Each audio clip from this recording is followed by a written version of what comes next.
What's up? We're live for episode 73, the Ask Jay Show. Happy New Year, everyone.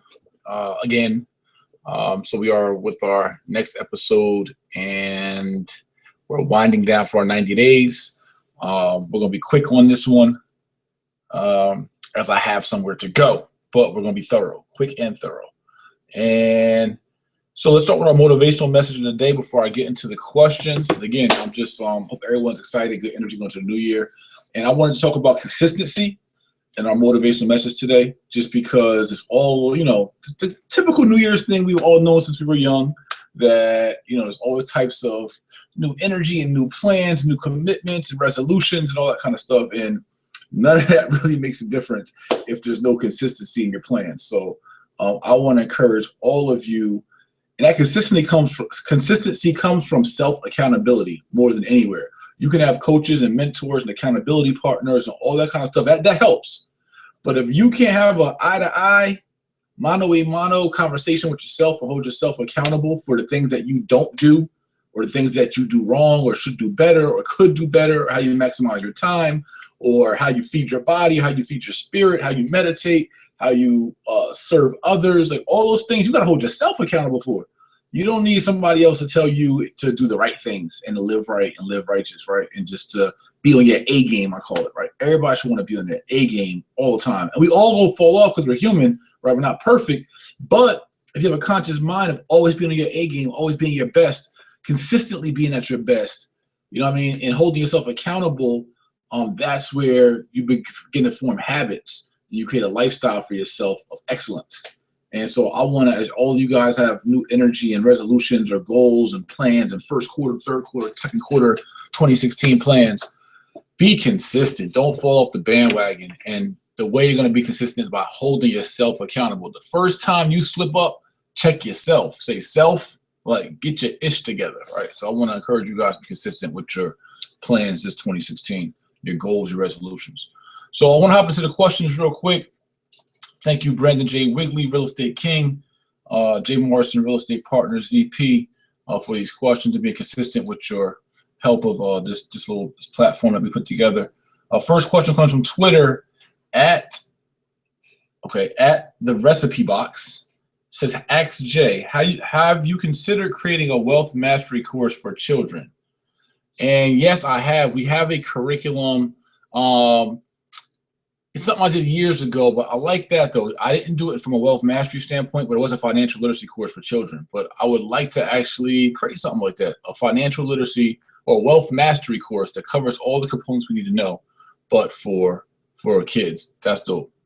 So I haven't thought of it that way, the wealth mastery version. So I do like that. We do have a hip hop to homeowners financial literacy program in our YMC curriculum, though.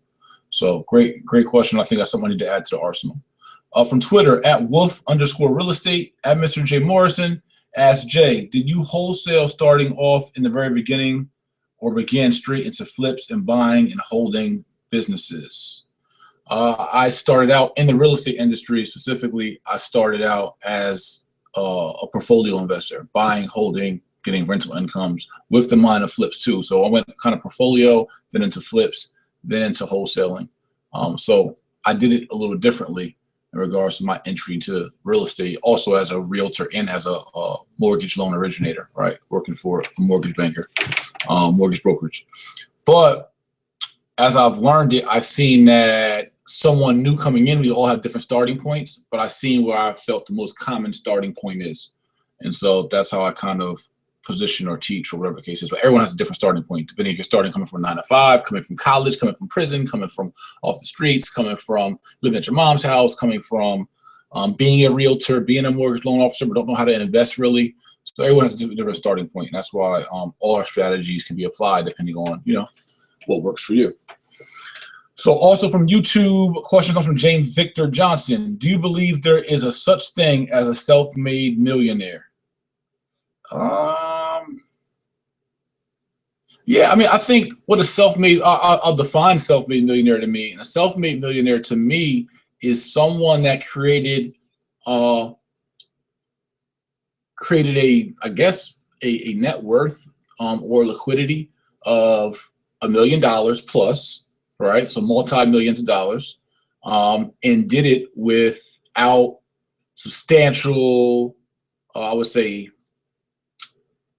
who's not a trust fund baby, did it without substantial influence from an outside source or like getting handed down money or like, didn't inherit the money, right? So if someone became a millionaire, but really generated that money themselves, and generated that net worth or that, that capacity, that person to me is a self-made millionaire, right? Someone who just started from, and it doesn't have to be scratch zero, but someone really started their rise to, or started their, it's not just about the title, it's really about you having the financial value. So someone who created that kind of financial value for themselves, by themselves, or, obviously with a team, but, it was their brainchild, their creation, or their hustle. And someone else asked, Edwin from YouTube asked, what entrepreneurs do you admire and why? Whew, that is a really great question. Who's like a big entrepreneur that I admire? There's really so many. I'm gonna take Hove, right? I'm gonna take Jay-Z from the business standpoint, not from the rapper standpoint, but from the business standpoint. And I could say why I admire him in the structure of his companies and the structure of his brand is because although he has a massive brand and name recognition and celebrity, he still runs, or his management still runs his company super lean and super tight. So because he's just someone I know just because I have experience working with and within different parts of, and collaborating with different parts of, Jay's company, especially when I was doing projects with Rockaware and, whatever. So just understanding, seeing the company infrastructure a little bit, it was surprising to me, and it was actually educational for me to see that they leverage interns really, really well. So like, even though, Jay is whatever net worth, 500 million or whatever the case it is, or, just like all the baller luxury lifestyle, throw money in the air, the whole rap image that, we've gotten from Jay over the last, 20 years or whatever.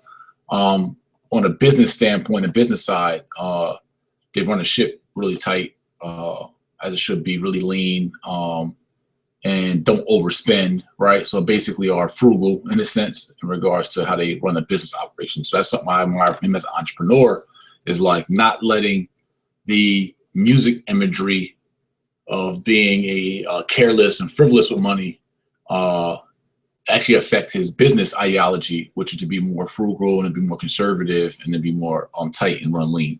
So I respect that. I respect Jay as an entrepreneur, knowing how to balance those two really, really well, because it's easy to project a certain image as a celebrity, but then try to run your business how your image is.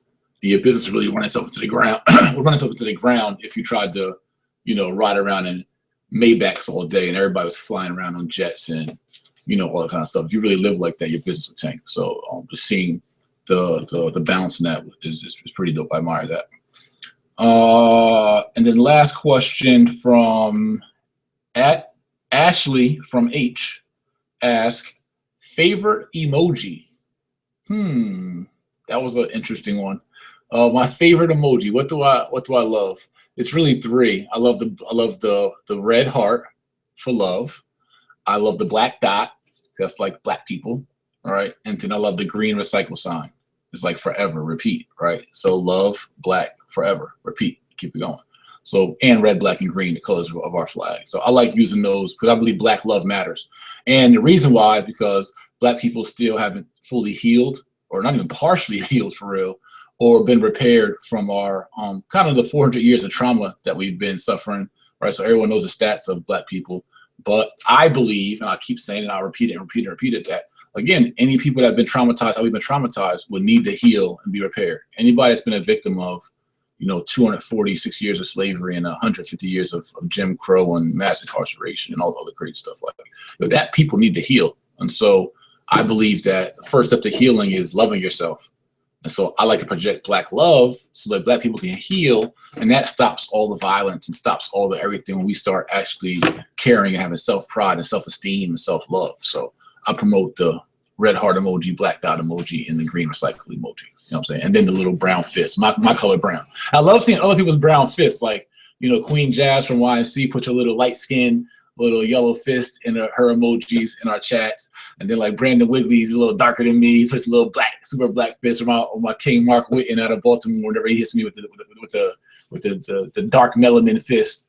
Right, mine's a little brown. So I think that's cool. I love the fist emoji too. That's like our Black Power side. Yeah. So I think that's pretty cool. But that's episode 73 of the Ask Jay Show, man. We out of here. I told you I got something to do, but I think I answered the questions pretty thoroughly. Looking forward to our webinars coming up, our podcast, Jay Morrison Academy. Classes start January 11th, like classes every week. Boom, boom, boom, boom, boom. Tons of wealth information, financial literacy, financial education, real estate education.